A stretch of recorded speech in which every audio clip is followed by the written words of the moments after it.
Hi again, it's your weekly horoscope columnist, Christopher Renstrom, back to share with you some pretty exciting news.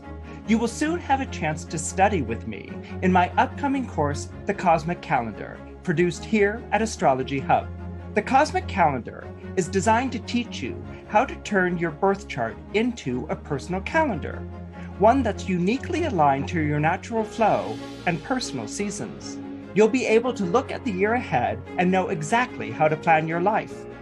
Whether you're looking to launch a business, dive back into the dating pool, or finally get around to writing that book you said you'd get around to writing one day, the Cosmic Calendar will help you to identify the best times of year to pursue your dreams.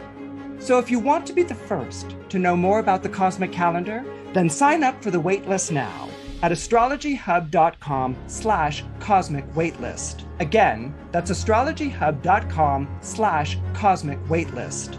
I am so looking forward to seeing you there.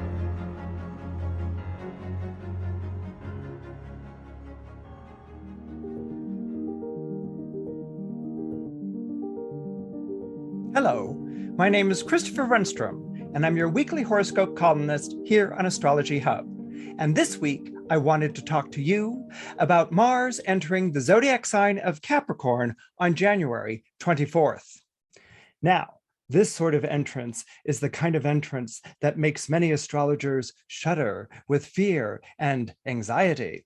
That's because Mars is said to be exalted, meaning the most celebrated, when it is moving through the zodiac sign of Capricorn. Now, Mars in Aries can be hot-headed, impulsive, and passionate. Mars in Scorpio can be angst-ridden and full of inner conflict. Mars in Aquarius can even be a bit unfeeling and sticking completely by the rules or the objectives that need to be achieved. But Mars in Capricorn has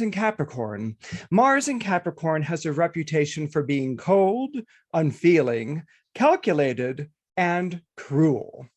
Mars in Capricorn may not start a fight, but Mars in Capricorn will definitely end it.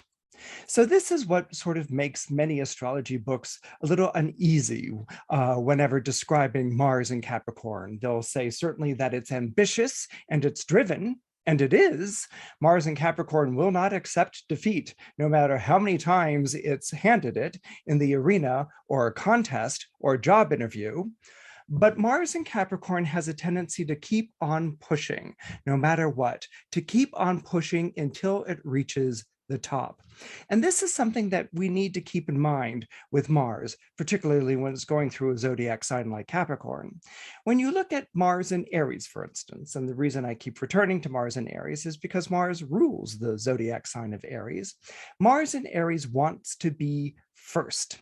Now, Mars in Aries knows full well that just because you're the first doesn't necessarily mean you're the best, but it wants to be first. It wants first crack. It wants to be first out of the starting gate. It wants to be the first one to score. But Mars in Capricorn follows the direction of the mountain goat, which is the animal that is associated to the zodiac sign of Capricorn. So Mars in Capricorn wants to reach the top. It wants to be the best. And when it reaches the top, and when it has accomplished and been awarded the best that it can be, it wants to hold on to that position for all time. Now, what does this really come from? What's really going on in the psyche of Mars in Capricorn? Well, to understand the psyche of Mars in Capricorn, you really need to understand the planet that rules the zodiac sign of Capricorn, which is Saturn. To begin with, or to make a quick note here, rather, Mars and Saturn are both regarded as malefics in astrology, the understanding being that Mars and Saturn bring bad things. So they're the kids in the cafeteria that wear the dark colors and the goth makeup and look completely unapproachable, and that the rest of the kids sort of steer clear of. There's something about them that seems malevolent or suspicious or uncomfortable. cruel. Okay, so this is why the Mars signs and the Saturn signs really get each other, all right? This is why Aries and Scorpio completely understands Capricorns and Aquarians, okay, because of their shared understanding of what it's like to be born under, you know, a malevolent planet in astrology. But it goes a little bit deeper than that. In the Greek mythology, when we return to the story of Saturn, Saturn is pretty much famous for having enacted the first form or expression, the first action of what could be referred to as cosmic coitus interruptus. In other words, it is Saturn who castrates his father and throws his bleeding genitalia into the Mediterranean Sea. But actually, the reason why Saturn does this is that Saturn is asked to come to the rescue of his mother, Mother Earth, who is feeling oppressed and suppressed by Uranus, who is Father Sky. So Uranus is Father Sky, meaning eternity, and Gaia is Mother Earth. And together they come together and produce all sorts of children. Well, Saturn happens to be one of their children. Gaia is suffering her oppression, and she asks Saturn to take a scythe and hack off his father's testes and to split them. And Saturn does this. He waits in the cover of night, surprises his father. He castrates him with the scythe, which is always attributed to Saturn, and he separates earth from heaven. He comes between his father and mother, and he separates earth from heaven, which allegorically we read as time, Chronos.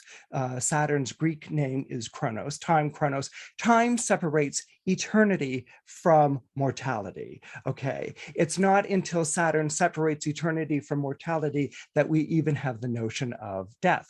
So Saturn goes and does this remarkable action of rebellion, of usurping his father's role as king of heaven. And now that the father has been sent into eternity, Saturn is prepared to step into his role as the king of heaven. Well, no sooner does he do this, then he learns of a prophecy that whoever steps in this role will indeed be overthrown by his children. And that idea of one generation overthrowing the previous generation throughout all of time, that's what gets that ball rolling, and which creates a snowball effect, where the younger generation always feels like it's being held down or repressed by the older generation. And so it needs to overthrow the older generation by saying things like, bye boomer, or get out of the way, or you're ruining the world. And, you know, I don't think I need to go into detail about this conflict. It's ongoing. It's centuries old. So Saturn's solution to doing this is to swallow his children as each of his children are born. So as his wife births each one of his children, he asks for the child. She's like, well, here it is. And he promptly throws it down his throat. And the children being immortal, they go and they reside in the belly of Saturn for forever, basically. I mean, that's at least Saturn's intention. But when he swallows the children and they reside in his belly, time stops. And this is the important point that I want to make here. One of them, actually. Time stops. And for a poet like Ovid, or for older writers and poets, this period of time where Saturn has swallowed the children and where time stops was actually referred to as the Golden Age. This was a period of time in which there were no wars. This was a period of time in which there were no judges who were looking down at people and throwing them into prison. This is a period of time in which there were no walls because you didn't need to defend anything. This was a period of time in which the earth provided milk and honey and everything that you needed in abundance. So there was no reason for conflict. There was no reason for treachery or betrayal. There was no reason for war. There was no reason for envy. Everything was at peace. Everyone was at peace. This is the golden age of Saturn. Saturn, time had stopped time swallowing his children. But that's not how the rest of the story plays out. What happens is that his wife Rhea actually takes the youngest of the children, Zeus, or Jupiter, as we know him in astrology. She secrets him away to an island into the Mediterranean where he comes of age, becomes a virile fellow, and takes on dad. He takes on his father, Saturn, and he overthrows his father. In some stories or fables, he castrates his father, just like Saturn had castrated Uranus. He overthrows his father, and he takes over as king of heaven, as king of the Olympians. And so this is when we go from, the golden age to a lesser one, silver, which is then followed by bronze. Okay, so there's this sort of idea that as we go further into time, that civilization, as it rises, falls, and kind of is in this declining, this period of decline, this idea of living in time. What does this have to do with Mars? What does this have to do with Mars in Capricorn? Mars in Capricorn is in many ways a good soldier, okay? It will obey the rules and laws. And when it's prevalent in a horoscope or prevalent by transit, it is about the enforcement of rules and laws, and those rules and laws being obeyed without question.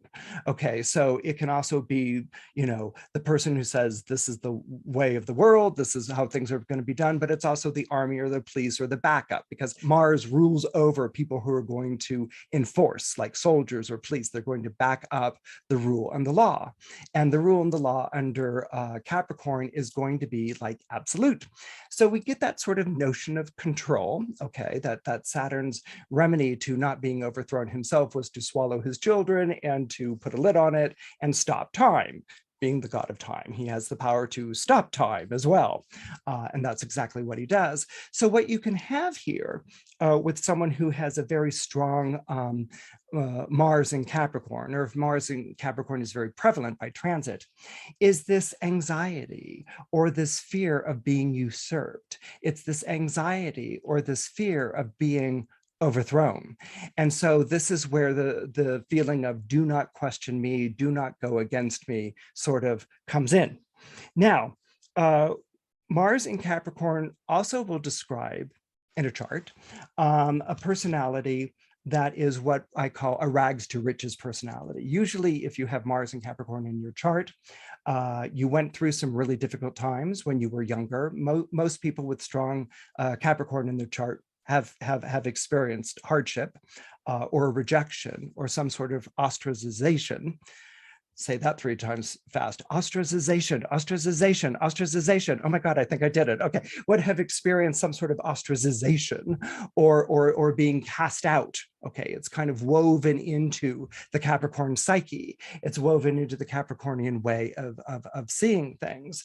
And so there is this pursuit to get to a better place, to tune into that inner mountain goat. It could be a Mars in Capricorn with the sun in Gemini, or Mars in Capricorn with, sun in Pisces. There's still that pursuit of the goal, of a higher goal, to do better than you are doing right now, to elevate your station in the world. Simply put, to get on top and to stay on top. Okay, so this is what the Mars in Capricorn is going to do. And so this will show up in horoscopes where people have sacrificed a lot, they've studied long hours, they've spent a lot of money or time or energy bettering themselves in some sort of way. They've grown up in a family where things were very hard, only to take on like 4 to 5 jobs, and to really work like hell to get to what would be the summit, to the top of the mountain. That doesn't mean that they all become CEOs or rulers of the world, but what it can mean is I can afford to start my own business, or I have my own home, or I'm in charge of the family or the neighborhood or the state government. Okay, so it's this need to get on top. And a lot has gone into that. Okay, a lot of discipline, blood, sweat, and tears has gone into that. you have Mars in Capricorn, you can proudly point to a pyramid, and point out the blood, sweat, and tears that went into the building and the placing of each brick, that has created, this edifice, this sense of accomplishment in your life. So where Mars in Capricorn can have a sort of absolutism, okay, and it can be an absolutism. Capricorn is the cardinal sign of winter, okay? It leads the last signs of the zodiac. So having the last word, having the final word for anything in Capricorn, but a Mars in Capricorn, if it comes to conflict, I win this conflict. I will have the last word of this conflict. But what that goes with is, I will not abide by any conflict, okay? I will not be challenged. I will not be usurped. I will not be overthrown. Okay, so this really is in the back corner of this type of Mars in Capricorn thinking. Mars is an energy that's always being relegated to something. Okay, I mean, it's not a conflict averse planet, it's a conflict driven one. Okay, and so Mars is always causing conflict and a great deal of consternation among people, like, what should we do with that Mars?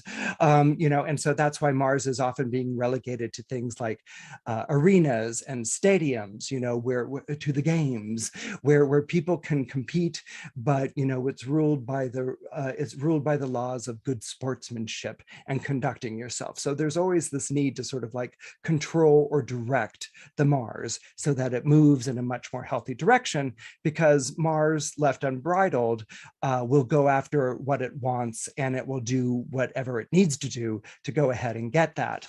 So when we're dealing with a Mars in Capricorn, the added thing that we have with the Mars in Capricorn is Mars's zero tolerance when it comes to weakness. Okay, if you have strong Mars in your chart, there's little, if any, tolerance for weakness. Weakness is something to be exploited. Weakness is something that gives you the upper hand over your opponent, and you certainly don't entertain any sort of personal weakness, because that leaves you vulnerable or open to someone else's predatory attack. So that getting rid of weakness is really, really important. Now, what kind of comes together here is that Capricorn is all about weakness. They don't show it, okay? If they can, they never show it, okay? But Capricorns are consumed with a fear of weakness, or an anxiety that they're going to fail, or a fear that they can't pull something off. And so this is always in the back of a Capricorn psychic closet.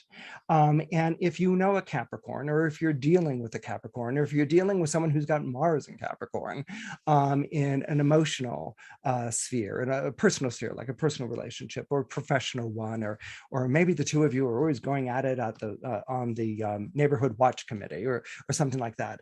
What you can always try to do is to open up a conversation around weakness, okay? And the best way to do that, if you can, is to introduce your own apprehension or anxiety, not about the person who holds the Mars in Capricorn, but more about anxiety or fear of weakness in general. Something that you can share that doesn't feel too much like you're exposing yourself or opening yourself to any sort of attack. But if you can almost sort of like share that idea, you might meet with a monosyllabic response at first, of like, so what, or but given time, and sort of introducing or talking about this idea, you'll actually get the other side to start to open up and to talk. One of the things that Capricorns hate doing is actually holding all of that in. They feel like they have to hold that in, that nobody else understands, that nobody else gets it. But if you can sort of introduce the idea of like, well, sometimes I get afraid of losing it all, or I have anxiety about not being good enough, or sometimes I wonder if doing this is even something I'm meant to do.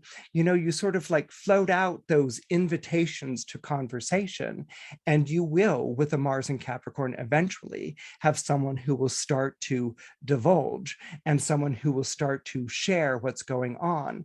So you never want to outwardly challenge a Mars in Capricorn, and you don't want to make light of their sacrifices or everything that they've done, but you do want to sort of talk to them, if you can, in a commiserating way about how tough it must be to always be on guard, to always, you know, hold that fist closed, to always, you know, maybe have to play the bad guy in some way, to always be the villain of the piece. And if you can sort of talk in this sort of meeting, sympathetic, commiseration way, you will find the person on the other side starting to open up to you. I mean, they'll test you, of course. This is what Capricorns do. They'll test you to see if you really mean it or really know what you're talking about. But if you, you know, continue in your earnest expression, earnest pursuit of camaraderie or trying to understand this person, they will eventually thaw and they will eventually open up, which is a good thing. And that's where you win their loyalty, and that's where you win their support, and that's where you will win their friendship for life. One of the things that's going to help out with this is Venus coming out of retrograde at the end of the week. Venus comes out of retrograde in Capricorn on January 29th. And why that's going to help is that Venus is already in Capricorn, so she introduces this energy of give and take, of conversation, of we can sort of let down our guard and talk about these things. So this is what's actually kind of nice about having Mars and Venus in Capricorn at the same time. You can talk to someone in a way that the person gets where you're coming from, because the Venus is in the same sign. It's simpatico. It creates a sort of simpatico or sympathy or likeness between the two.